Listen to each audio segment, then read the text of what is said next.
Pourquoi vous devez jeter, vraiment mettre à la poubelle, la majorité des techniques et méthodes de productivité et les routines qu'on connaît.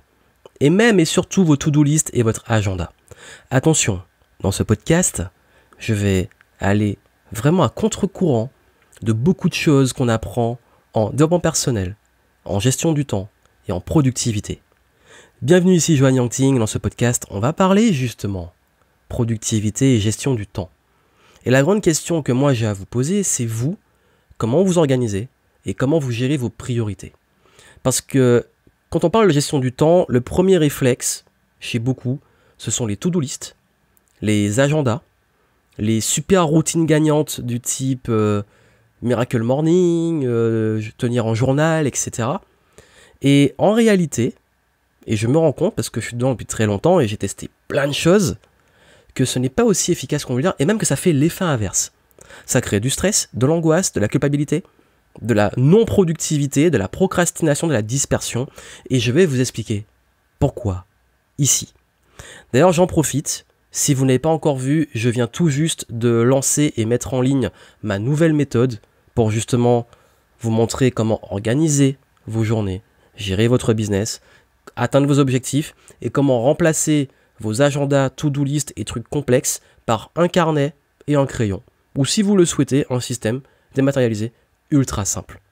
Et justement, cette méthode, elle est ultra efficace parce qu'elle est simple et elle vous permet d'exploser vos objectifs.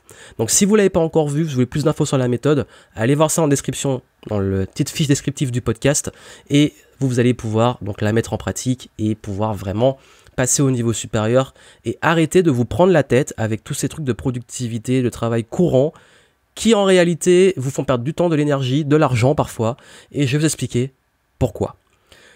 Je vous préviens, je vais démonter une par une ces méthodes, pas juste pour le faire, pas juste parce que la mienne est meilleure, mais juste parce que ça fait 10 ans que je suis vraiment à fond dans la gestion du temps et que justement je me suis rendu compte des limites de ces méthodes que j'ai moi-même testées. La première, ce sont les to-do list. C'est le grand classique. To-do list, vous avez une liste de tâches, voilà, à cocher. Vous mettez des tâches, vous mettez une petite case à gauche et vous cochez une fois qu'elles sont atteintes. Ce sont des listes, les to-do list, donc les listes de choses à faire. Ça détruit votre morale et vous fait perdre un temps fou. Et c'est le pire truc à faire. Pourquoi ? Tu as une idée, tu notes dans la to-do list. Tu finis une tâche, tu coches et tu en rajoutes de nouvelles. Plus tu coches des tâches, qu'est-ce qui se passe ? Plus tu vas en rajouter. Et plus tu vas avoir des idées, surtout si tu es créatif comme moi, plus tu vas encore en rajouter. Et plus tu vas te retrouver avec une liste de tâches qui se rallonge, alors que tu essaies au mieux de cocher les trucs. Donc du coup, les projets, les objectifs, les tâches, tout tient sur une liste qui n'arrête pas de s'allonger. Et chaque matin, tu te réveilles et tu vois toute cette pile de tâches à abattre. Et d'ailleurs, en entreprise aussi, c'est horrible.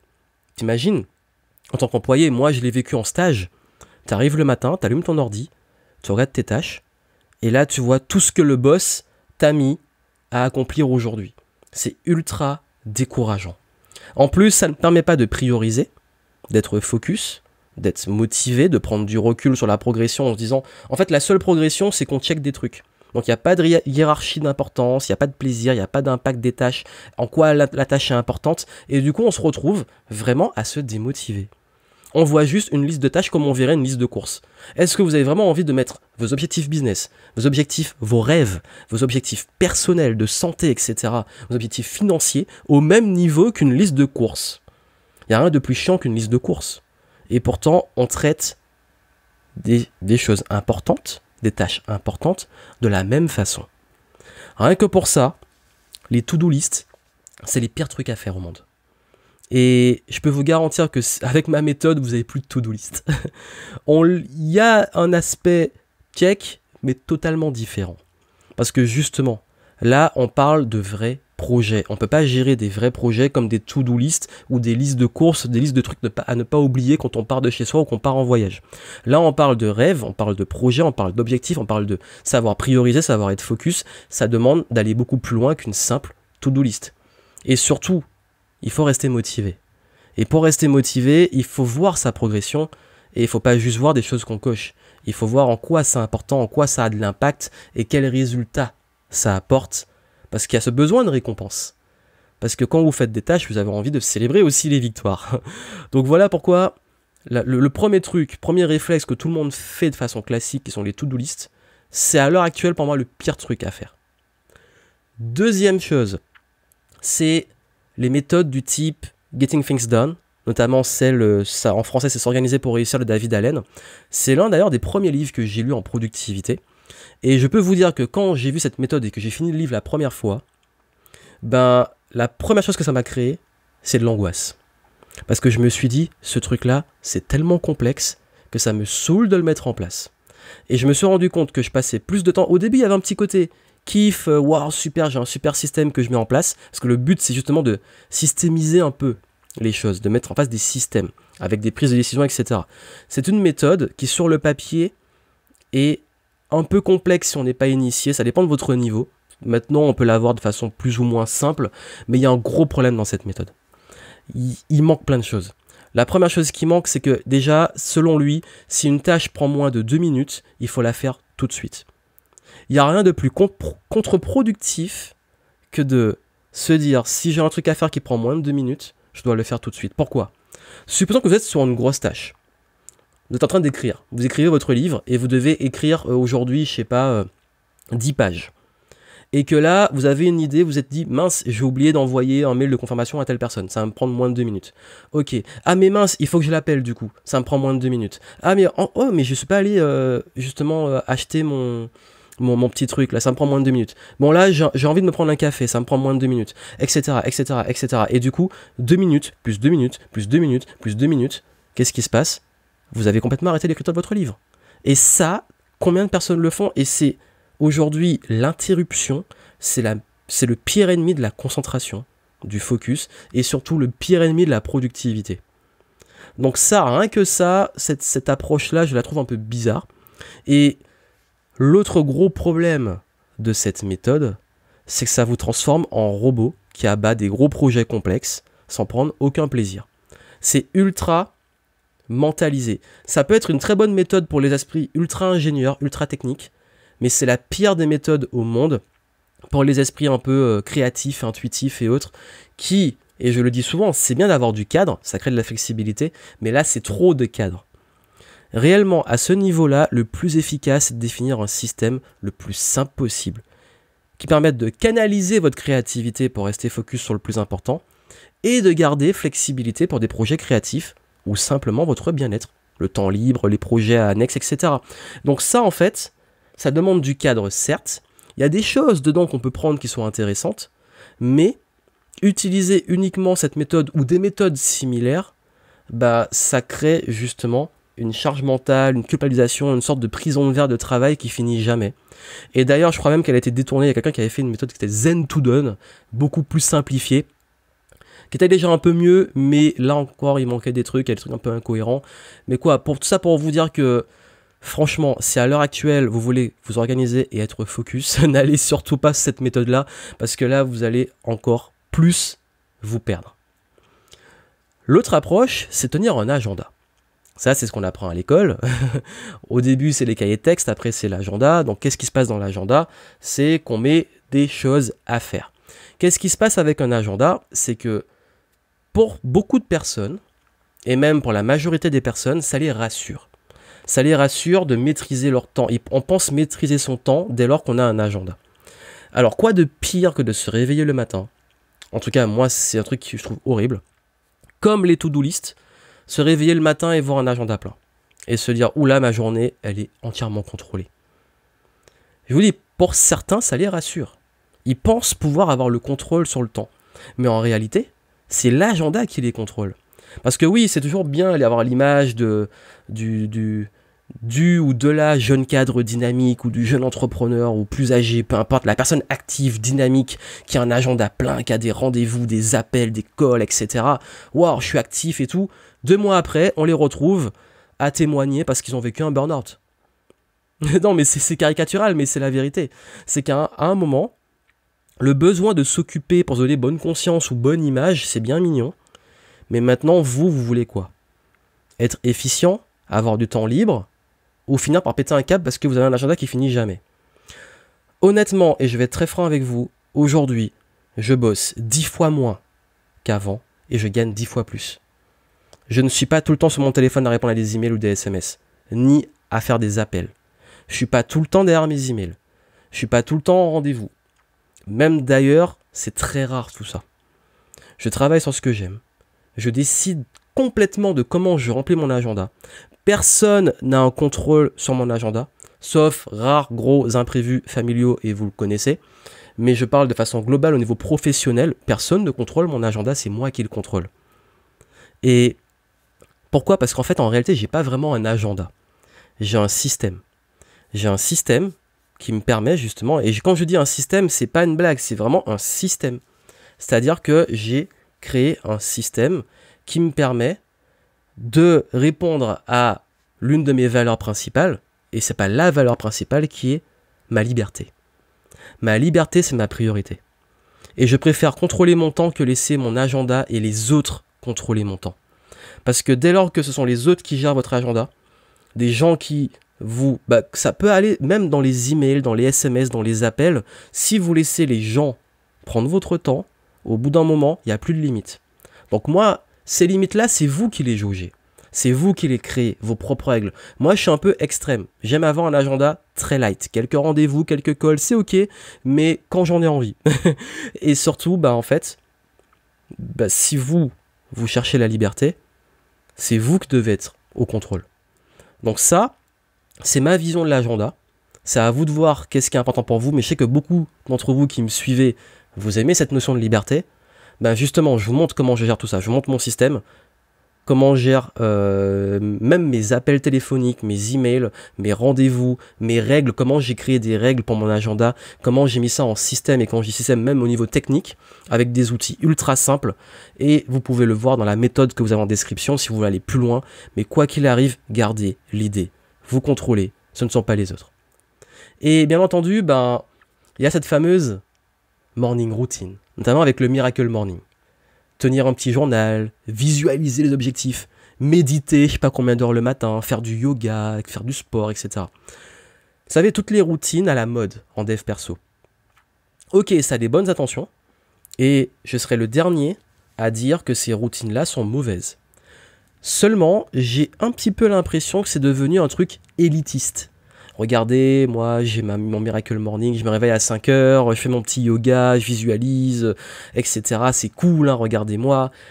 Ça en devient presque sectaire pour certains. Si tu fais pas ça, t'es pas digne, etc. D'entrer dans le clan des gens conscients, je sais pas quoi.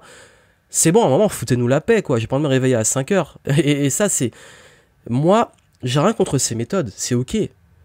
Et moi-même, j'encourage à avoir des routines, etc., à faire du sport, tenir un journal. Mais, parce qu'il y a un grand mais, se lever à 5 heures du matin pour visualiser, méditer, faire du yoga, c'est pas mon truc. Je vous jure, c'est pas mon truc. Peut-être que ça l'est pour certains, de là à dire que c'est ce qui est bon pour tout le monde. Désolé de l'expression, mais fuck you. Tu m'imposes pas ça. C'est pour ça que je vais pas dans les stages où on me fait me réveiller à 5 heures pour aller méditer. Ça me saoule, j'arrive pas à tenir. C'est pas mon truc. Et pourtant, je suis très bien. Je fais du sport, je suis très heureux dans ma vie. J'en ai pas besoin. Et si vous en avez besoin, tant mieux. Faites-le. Mais si par contre ça vous saoule, ne pensez pas que c'est en le faisant que ça va vous faire vous sentir mieux. Et c'est ça pour moi les limites, c'est que c'est pas forcément adapté à tout le monde. Il y a des bonnes idées à prendre, oui, visualiser, oui, avoir une routine, oui, trouver son bon truc, faire du sport, du yoga, s'étirer, etc. Il y a des bonnes choses à prendre. Mais comme je vous ai dit, et je vous dis très souvent, créez vos journées idéales à vous, pas celles des autres. Vous n'êtes pas du matin, pourquoi se forcer à se réveiller à 5 heures? Moi, en tout cas, le matin, faut pas me parler. Avant 9h, 10h, faut pas me parler. Par contre, je suis ultra productif. Donc justement, faut pas me parler parce que je bosse. Et moi, franchement, je suis vraiment de l'école. Testez, prenez ce qui vous fait du bien, ce qu'il y a à prendre, et adaptez-le à votre journée idéale. Créez votre journée idéale, mais ne copiez pas une routine parce que c'est à la mode ou qu'on vous dit que c'est bien. Testez à petite échelle, testez un truc, faites-le, voyez si ça marche. Si ça vous saoule et qu'au bout de, plusieurs jours, 21 jours, comme on dit souvent pour changer, ça vous force, Bah si à chaque fois il faut vous forcer pour faire des trucs sans être bon pour vous et que ça vous crée en contraire du stress, arrêtez de vous faire du mal. Vous pouvez trouver votre truc. Et ça, pour ça, il faut vous connaître. Et il faut vous assumer. Et c'est le premier travail à faire. C'est-à-dire que, au lieu de vous dire qu'est-ce que je peux copier là qui va changer ma vie, demandez-vous qu'est-ce qui est bien, qu'est-ce que je peux tester et qu'est-ce qui est bon pour moi parce que ça a eu vraiment des bons impacts sur moi. Et là, vous allez trouver le truc qui fait la différence. Et surtout, n'oubliez jamais quelque chose. Travailler dur, ça ne suffit pas. Parce que tous ces coachs qui vous disent à longueur de journée, voilà, il faut te bouger, il faut être motivé, il faut que tu bosses dur, il faut que tu aies gros objectifs, il faut que tu sois ambitieux, t'es pas assez ambitieux, bouge ton cul, arrête de procrastiner, etc. Qu'est-ce que ça crée comme conséquence? De l'épuisement. Parce que les gens, au bout d'un moment, se bouger, c'est mignon, mais il faut savoir aussi récupérer. Culpabiliser. Ah là là, mais moi je vais pas assez vite, ou alors je fais pas tout ça, je fais pas tous ces trucs de Miracle Morning, je suis peut-être pas bien, tout, ou alors bah voilà, j'ai pas avancé aujourd'hui, du coup je culpabilise, et donc du coup je procrastine parce que j'en ai marre, et j'accumule des projets, je fais du multitâche, j'ai toujours plein de trucs auxquels je dois penser, et comme j'y arrive pas, comme j'avance comme une tortue, je perds confiance en moi. Et ça, c'est le problème de la surmotivation, de la surdiscipline. Et c'est la nuance entre travailler dur et travailler intelligemment. C'est quoi la subtile différence? Travailler dur, c'est y aller en bourrin. Point. Ça veut dire que si vous avez passé votre journée à pousser un mur, vous allez considérer que vous avez travaillé dur. Mais la maison n'aura jamais bougé. Par contre, travailler intelligemment, c'est prendre du recul. Déterminer une stratégie. Déterminer qu'est-ce qui est bon pour vous. Où vous voulez aller. Vos valeurs. Qu'est-ce qui est important. Focaliser sur les tâches qui auront un effet levier. Quand je dis levier, les tâches les plus efficaces. Se mettre dans un état de flow. Se mettre dans le bon état, dans le bon rythme. Progresser sur la durée. Ça veut dire se dire, est-ce que demain j'aurai encore l'énergie et après-demain et après-demain. Ça veut dire ne pas s'épuiser. Ça veut dire maintenir son énergie, savoir récupérer. Savoir donner ce qu'il faut et savoir récupérer pour pouvoir être au maximum le lendemain et même dans 10 ans. D'ailleurs, en sport, c'est un truc qu'on apprend, d'arrêter de vouloir travailler dur comme un bourrin, parce qu'au bout de, on voit ça chez notamment beaucoup de sportifs, ben à 40 ans, leur corps il est flingué. Pensez long terme. Sortez de l'urgence, de ces enjeux court-termistes et de toutes ces culpabilités, ces trucs-là qui sont une sorte de pression même sociale et même de développement personnel parfois, qui sont un peu trop parfois extrêmes. Vous l'avez compris. Je dis pas que les méthodes sont entièrement mauvaises, à part vraiment les to-do list, et c'est vraiment le truc fatal. Et l'agenda plein, c'est vraiment des trucs, on peut s'en passer. Mais il y a un truc, n'oubliez jamais, c'est que ces méthodes, elles sont assez génériques. Mais elles ne prennent pas en compte un élément crucial. Vous-même. Vous avez des rites, vous avez une personnalité, vous avez un niveau de créativité, vous avez une sensibilité, vous avez des attentes, des objectifs, des pourquoi. Vous avez un contexte, un environnement, voilà pourquoi il y a des choses à prendre, des choses à virer, mais le plus important, vous, c'est d'aller vers ce qui vous correspond. Ça fait 10 ans que j'étudie et développe des approches de gestion du temps, organisation, planification, motivation, discipline, atteindre des objectifs, tout ça, et je vous dis, tout ça, je l'ai testé. Je l'ai même conseillé pendant longtemps, mais là, je me rends compte qu'il y a toujours ces questionnements. Est-ce que c'est mon objectif? Est-ce que je dois arrêter ou continuer? Je culpabilise que j'avance pas assez vite, j'avance comme une tortue. J'en ai marre de toutes ces contraintes. J'arrive pas à me lever à 5h du matin. J'arrive même pas à comprendre pourquoi il faut le faire. Ce système-là, il est trop complexe. Mon agenda, je sais pas comment le gérer, quel outil je prends. Ok, j'ai tout simplifié. Vous avez besoin d'un carnet, un crayon. Moi, en fait, c'est ce que je fais aujourd'hui. C'est comme ça que je gère mon temps, que je gère j'ai créé mes propres routines. Vous pouvez créer vos propres routines, vos journées idéales, et surtout atteindre vos objectifs sans sacrifier votre liberté. Parce que oui, vous avez des ambitions, des objectifs, des projets, des rêves, et il faut du cadre pour les atteindre, il faut du focus, il faut de la discipline, mais il faut le faire bien. Donc ça, en fait, comme je l'ai dit, si vous voulez la méthode, en description, je vous la montre. Si vous pouvez l'utiliser, vous allez voir que ça va beaucoup vous soulager et que vous allez pouvoir avancer et revoir votre notion du temps, etc. Et surtout, vous allez avoir enfin des résultats et de la progression sans vous ruiner en termes de ressources. Et quand je dis vous ruiner, c'est vous épuiser, vous culpabiliser, à avoir cette charge mentale infinie. Là, c'est ce qui fonctionne aujourd'hui. Pourquoi ? Parce que j'utilise avec mes clients, même en consulting, on se pose, je leur dis, bon écoute, ok, où tu veux aller, je leur mets des objectifs business à mettre en place, et on utilise ça, et ça crée justement, ça crée de la motivation, ça crée un sentiment de progression, ça crée de la clarté, et ça c'est le plus important vraiment, cette notion de clarté.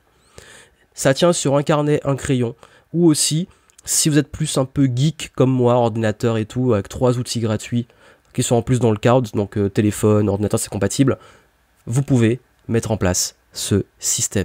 Et c'est le système que j'utilise aujourd'hui au niveau personnel et aussi dans mes business.